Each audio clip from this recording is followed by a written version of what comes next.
pairs, why I didn't like them today. If you look at, for example, GBP NZD, looks very much sideways to me today. Market sentiment is bearish and it's moving out of the Asian range, but the EMAs are long biased. You have the 800 EMA underneath, the 200 EMA above that, 50 EMA above that. So to me, indecisive here would be a great way to describe GBP NZD. GBP USD looked very sideways until a few hours ago, about an hour ago, when it broke out here for a new high of day. It looks very sideways. It's trading in a very tight range today. Same thing if you look at Euro GBP, not any trend here. Euro NZD, same thing, just breaking out now to the downside in the last hour or so, but it's been very sideways up until this point. Look at Euro JPY, still trading in the Asian range, very sideways. Euro USD, still trading between the 50 and the 200 EMA, also very, very sideways. So not a lot of trend on some of these pairs. CHF JPY not really picking up in a direction. CAD JPY especially, look at this, just sideways. So when you have sideways pairs, take them off the list. GJ as well. Swapping market sentiment line. Price action doesn't match what the EMAs are wanting to do. It's not making higher lows, higher highs, lower highs. It's not doing any structure for us, so it just doesn't make the list. Okay. USD JPY, same thing. Trading in the Asian range, not going to do anything with that. That's why the focus has been on EuroCAD, GCAD, Euro AUD, GBP AUD, and the two CHF pairs. A lot of correlation here. What's up, Grant? Good to see you, bro. Thanks for being here. Tika, thanks for saying that, bro. Tariq, you're welcome. Lindsay, good to see you. Nice trade today. Checking on our Discord chat really quick. All right.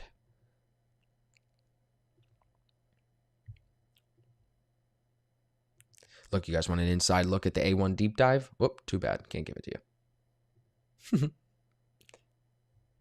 This was an interesting article from CNBC. George Soros Fund owns Bitcoin, the CEO confirms. The family office owns some coins, but not a lot, Dawn Fitzpatrick said. I'm not sure Bitcoin is only viewed as an inflation hedge here. I think it's crossed the chasm to mainstream. Fitzpatrick went on to explain how cryptocurrencies now have a market value of $2 trillion with over 200 million users. Soros Fund Management, which is renowned for making large profits on traditional currency investments, like us, Forex traders, did not immediately respond to CNBC request for a comment. I already said that. Price of Bitcoin is up 10% at the time of posting this. It's actually down 2% today, back down to 54,000. U.S. regulatory fears eased after both Treasury Secretary Janet Yellen and Gary Gensler said that they have no plans to restrict cryptocurrency trading. This recent rally contrast, blah, blah, blah, blah, blah. Just interesting that Soros owns Bitcoin, but not surprising. Paul Tudor Jones owns Bitcoin. Dalio has Bitcoin. I feel like anybody with a brain probably has some exposure to Bitcoin.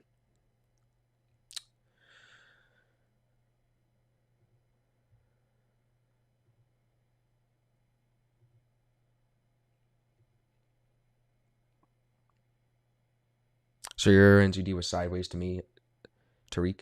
So it was sideways to me because when I woke up this morning at when I was at the desk by 7 o'clock, like right here, I just saw it sitting at this low. Look at how that looks sideways. You see, it's not moving anywhere. And if you go back to yesterday's low and we box off yesterday's low right here with that pin, with the 2 candle rule, it just looks clearly sideways. You see that? Just sitting in this wedge, right?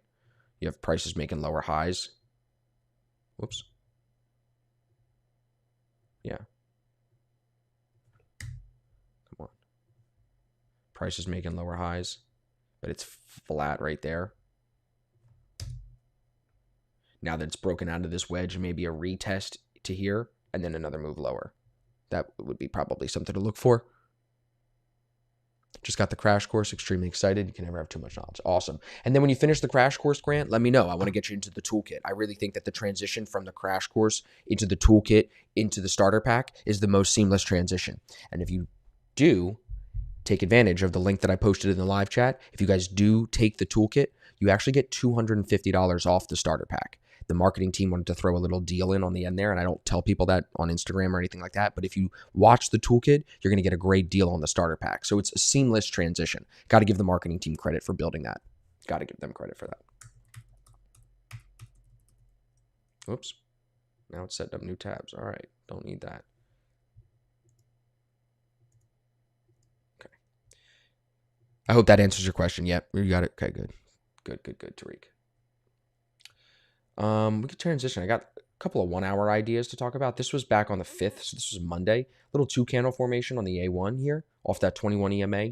Not an all day runner. You get 2 hours worth of drop. You're getting almost 2R, and then it turns around and ends up coming out, either stopping you out in profit, taking you out at break even, or small loss here. But you should be able to bag some of this as it falls. 21 pips is your stop. Within 2 hours, you're up 30, 40 pips. Should be able to bag some of that, I would think. So I had this marked up on the 1 hour. I was going through and looking for some 1 hour swing trading ideas, just because I know that some of you guys are more focused on swing trading. What's really interesting, I've never seen this. Look at the gap here. I don't normally get gaps, but look, Euro GBP, Euro NZD yesterday afternoon. GCAD, look at the gap.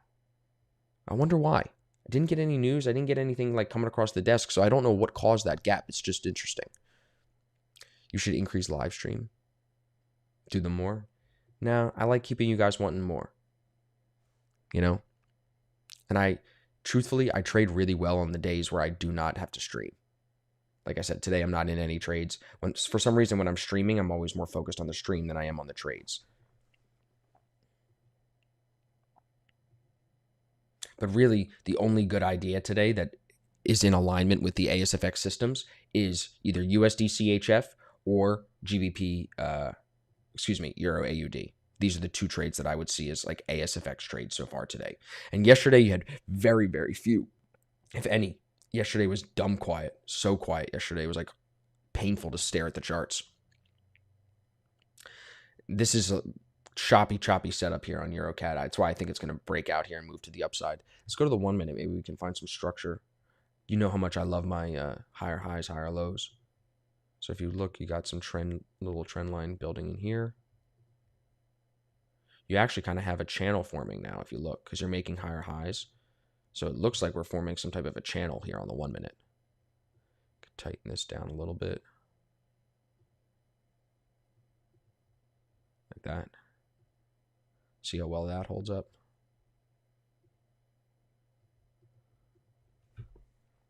It's not that this stuff doesn't work. The diagonal lines work. I just think pennant formations are not something that you should be trading off of. You know what I mean?